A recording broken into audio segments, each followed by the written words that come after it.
Uno de los temas que la profesora Socorro ha tocado es el tema de las comunidades indígenas y específicamente de la comunidad Wayuu, que considera que no existe la frontera, sino que este territorio es uno solo. Por eso hemos invitado a la profesora Karen de la Universidad de La Guajira, a quien le hago la pregunta específica sobre cuáles son esas características específicas de la migración en los departamentos de Cesar y Guajira. ¿Qué nos puede decir desde la Universidad de La Guajira de todo este proceso? Gracias, profesora Karen, por estar acá. Bueno, muy buenas tardes.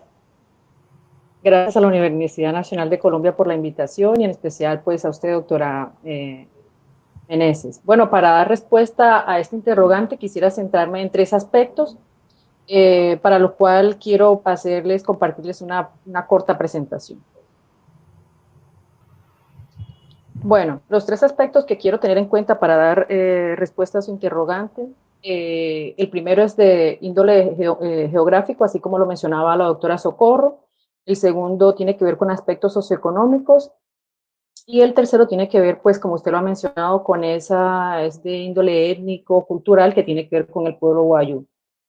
Bueno, inicialmente, como conocemos, a partir de 2015 se agudiza la relación diplomática entre los dos países y empieza un éxodo migratorio, más de 20.000 colombianos son devueltos a Colombia y de 2017 a 2020 pues prácticamente se ha quintuplicado pues la cantidad de hermanos venezolanos en nuestro país.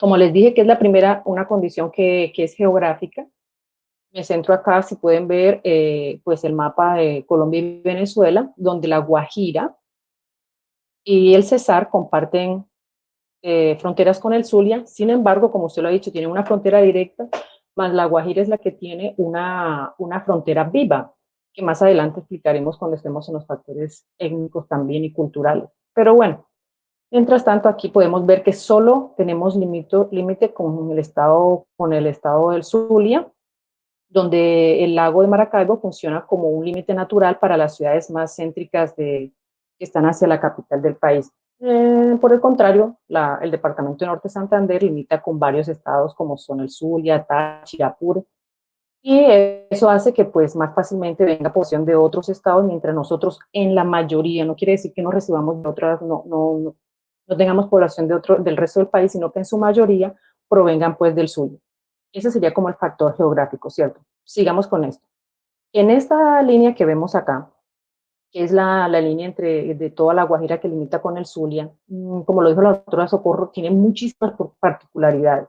Una de ellas es que, voy a adelantar un poco, a pesar de que tenemos varios pasos fronterizos de migración para regularizar el paso entre las dos naciones, la Guajira solo tiene uno, ¿cierto? Que es el que está en Paraguachón, un solo paso fronterizo formal. Sin embargo, a lo largo de la frontera tenemos más de 200 pasos informales o trochas que hace o que permite o en qué condiciona las características de la población que entra por acá. Pues sencillo, pues muchas de las personas que no tienen la documentación, no tienen pasaporte o incluso no tienen documentación, como lo son algunos de los hermanos Wayuu, que más adelante también lo explicaré, pues ingresan a nuestro territorio más fácilmente por alguno de de estas 200 trochas, pero que principalmente son usadas dos de ellas que se llaman la Cortica y la 80, ¿cierto? Entonces, por acá hay acceso constante, incluso ahora en medio de la pandemia. Por este lado, como lo saben, eh, no hay un corredor humanitario formalizado como sí lo hay en los otros estados, y entonces acá la gente todo el tiempo está pasando para su retorno, pero cuando han llegado ha sido más fácil entrar por aquí y luego irse a otros departamentos. A este departamento llegan no solamente para quedarse, porque para quedarse, pues cuando quieren establecer acá, ¿por qué es más fácil establecerse también acá? Porque hay unos elementos culturales, sociales, incluso la gastronomía, compartimos gustos por la música, un sinfín de elementos que nos unen y que hacen pues que la integración sea, digámoslo así, un poco más fácil para la migración que quiere establecerse en nuestro territorio. Sin embargo, también tenemos la migración pendular, que es que llegan al departamento para abastecerse de productos de la canasta familiar o llegan para atención, buscando atención médica, o si la utilizan y se regresan nuevamente pues a Venezuela. O si pueden utilizarlo de tránsito porque dan de La Guajira al Cesar, al Magdalena, al Atlántico, a Bolívar y así al resto del Caribe colombiano, pero en su mayoría están establecidos en el Atlántico, ¿cierto? Entonces vemos, perdón, acá me salí, vemos cómo en La Guajira tenemos más o menos el 9% de la población, tenemos que hay 1.809.872 venezolanos en nuestro territorio.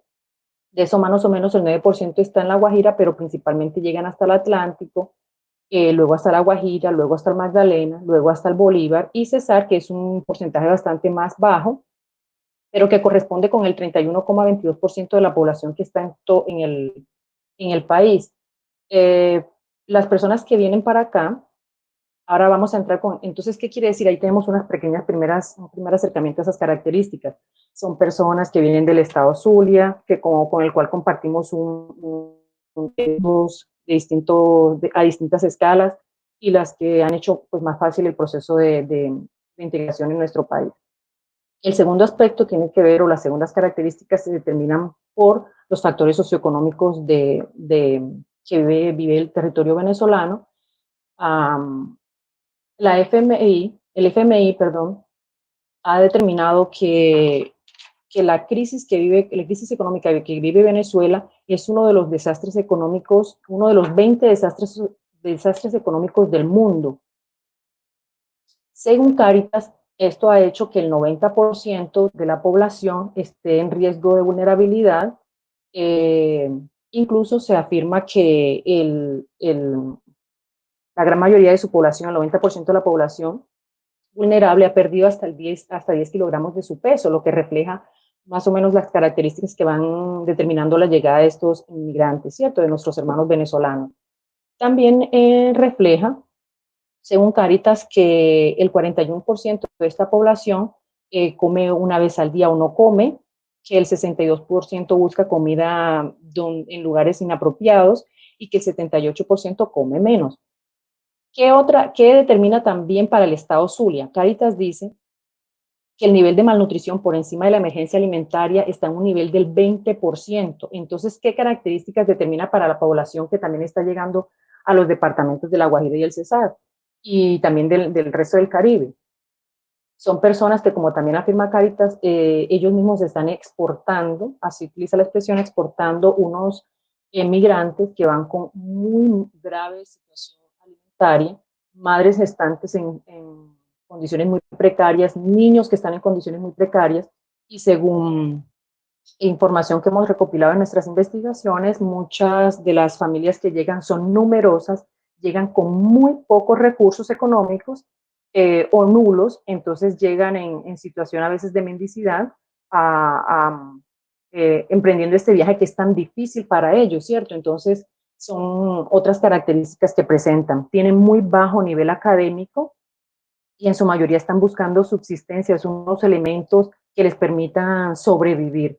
Y aquellos que gracias a las nuevas tecnologías mantienen unos contactos, ya sea con amistades o familiares que se han desplazado hasta estas zonas de acá, al resto del Caribe, Magdalena, ya sea Atlántico, ya sea el Bolívar, emprenden unas rutas caminando, ¿cierto? Caminantes que van hasta 2 semanas o más, dependiendo de la población que emprenda el viaje, que hacen que demore todo este tiempo sin dinero. Entonces van pidiendo en la carretera pues para poder llegar hasta sus destinos.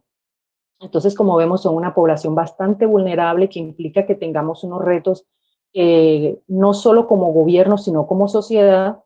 Y, y esto hace pues que debamos afrontar esta situación de la mejor manera, ¿cierto? Entonces, tenemos unas características que nos están mostrando a una población bastante vulnerable, lo repito, y que el último aspecto que les quería comentar era que en esta mapa que les acabo de mostrar, entre La Guajira y Maracaibo, existen 600 kilómetros que hacen parte de la nación Wayuu, de la gran nación Wayuu o pueblo Wayuu, que es una etnia milenaria, que incluso en la época de la colonia fueron calificados como indómitos, fueron el único pueblo indígena que se resistió a la colonización y a los proyectos de evangelización de los colonos.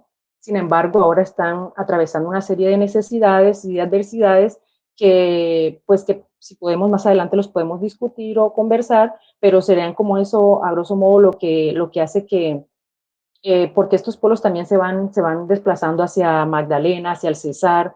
Ellos, incluso se dice que hay más de 400 personas del lado venezolano, había más de 400 guayús del lado venezolano y más de 200,000 del lado colombiano, pero que la situación ha hecho que muchos de ellos tengan pues que venir del lado colombiano reclamando un territorio y de ahí se despliegan una serie de dificultades tanto para ellos como para la población en general.